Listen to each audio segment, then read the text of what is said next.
The Gospel of Gold by G.S. Lewis. He began to sprint out from the dark patch of night where Bruno lingered, back toward the lighted row of ski cabins. However, he didn't get very far. One moment his path was clear, and the next his vision filled with a vibrantly orange dragon's bulk. He plunged right into it. Dragonite stood over him, the very same who had defended him on Spirit's behalf. Indeed, it had come close to death in keeping him out of the League's hands, while Lance, its true master, had fallen to their clutches. "Dragonite?" Gold breathed. "What are you doing? Hey!"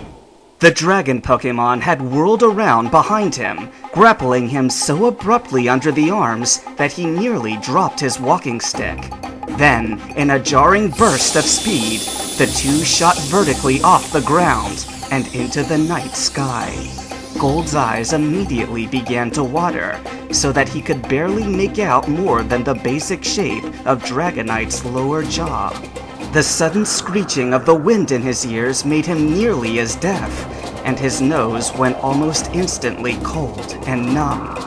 For a short while, all he could focus on was the plunging sensation in his stomach, the popping in his ears, and the renewed pressure of Dragonite's arms that pained his already tender ribs. "Hey, come on!" Gold managed to gasp. "Where are you taking me?" He received no answer, for of course Dragonite could not reply. However, a subtle glow seemed to emanate from the creature's forehead, and with it, a sensation that the air was thickening. It came by degrees, but after about 5 minutes, Gold noticed that they had reduced speed and were flying through a fog of condensation. At first, he wondered if they had reached the clouds, but then Dragonite began to descend, and the fog remained with them. It did not dissipate, no matter how low they dropped altitude, not even when they touched down silently on the grass. All at once, Dragonite let him go, and Gold felt leaves brush against his face as he tumbled to his knees. Wherever they were, the vegetation was thick. "What was that?" came a cruel-sounding female voice. Gold felt Dragonite's paw grasp his shoulder. He looked up to see his impromptu companion put a claw to its mouth in the universal sign of silence. "Dragonair, defog!" the woman's sharp voice commanded. "Last chance, intruder! Show yourself now!" The night was dark and the fog thick, yet even through the bushes, Gold could make out the azure aura of a spherically shaped object. The mystery orb was small at first, but its size and range expanded rapidly, like an inflating balloon. Not only did it push back the obscuring fog, but it seemed somehow to augment the moonlight's effect, dimly outlining the various figures in its range.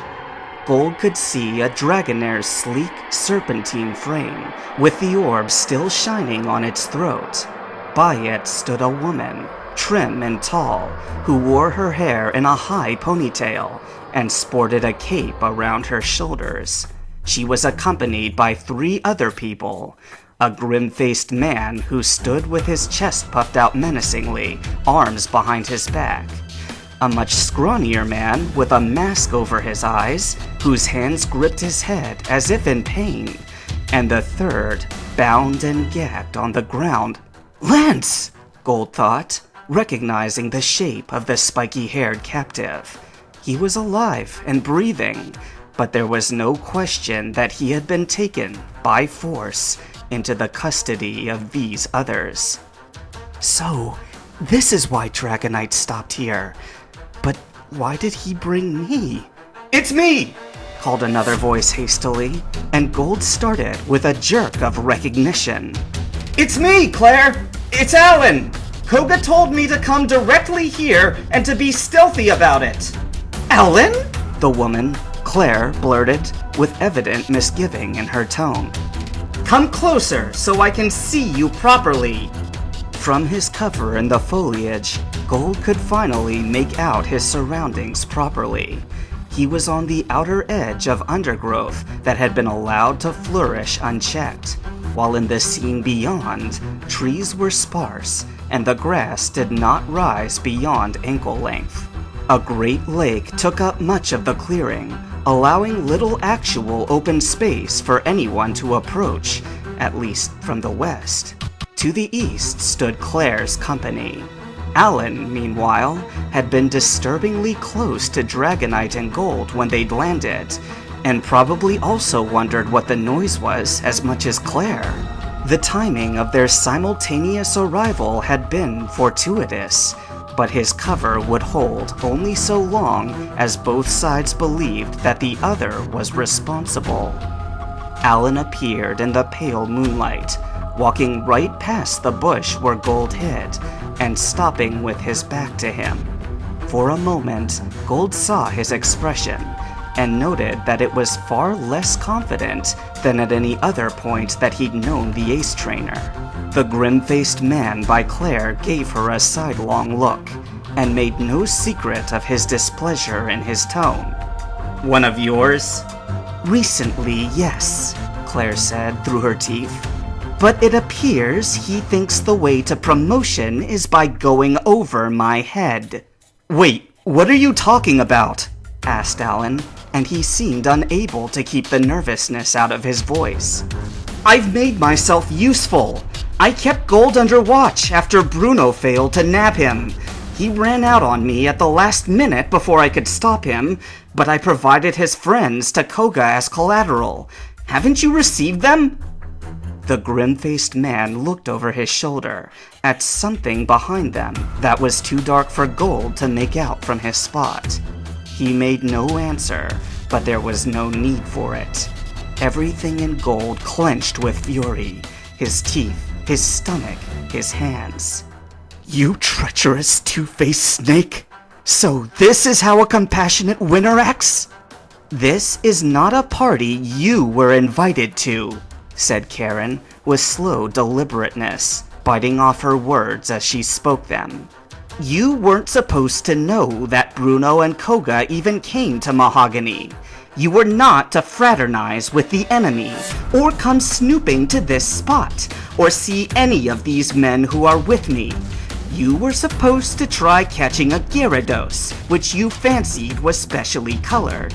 That's all." "Flying a little too close to the sun, eh, Icarus?" the man agreed with a smile. Alan straightened and spoke with some return of confidence in his voice. "Yeah, you'd know about that, wouldn't you, Apollo?" he remarked. In the silence that followed, Gold could hear a distant, tiny ripple on the lake.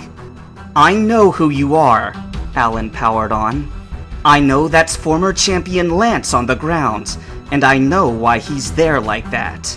I can also guess what Psychic Elite Will is doing here, though I can't say what's wrong with him at the moment." There was a whimper from the masked man, but he gave no further acknowledgement.